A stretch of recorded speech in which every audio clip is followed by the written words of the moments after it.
dude yako haya. Bwana. Unajua sisi ndo wale ambao ikifika hiyo siku ya mwisho huko tutafufuliwa na mbuzi. Mtachongeshwa na mbuzi nyinyi.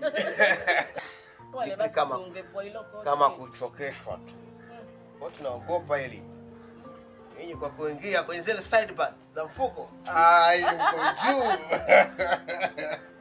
Nimefika kule, mtoto akaangaliwa, wakamtazama hao watu. Lakini cha kushangaza nilikuwa nasema wanataka bado wafanye ile maneno yao ya family planning zile za sijui nini. Unajua mimi pia nilikuwa na hilo wazo la family planning. Lakini dadako alikuwa hapa sasa hivi, hata anaondoka si kitambo. Kwa hiyo apinge, asema sio nzuri. Lazima apinge. Watu ni wazaane, watu wa yes. Lakini ukiniambia tu dunga sindano, mimi miaka 6, 7, napoteza paka ile ladha ile nini. Lakini mume wangu Karimbo bado ni mdogo, si ataumia. Amiso na nini? Hiyo kujifungua saa zote. Yes, sikiliza.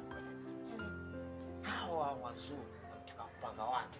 Wao ndo wanapanga dunia vile inaenda. Dunia ya Mungu tu. Wataka waipange wao, blaze.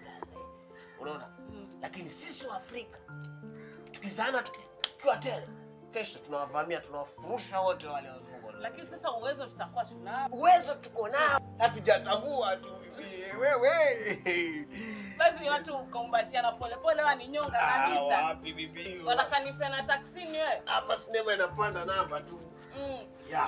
Haya. Mimi naja baadaye, niko hapa. Maliza, najua ukishachemka hapo kidogo. Pale itakuwa vizuri kabisa ile maneno. Haya bwana.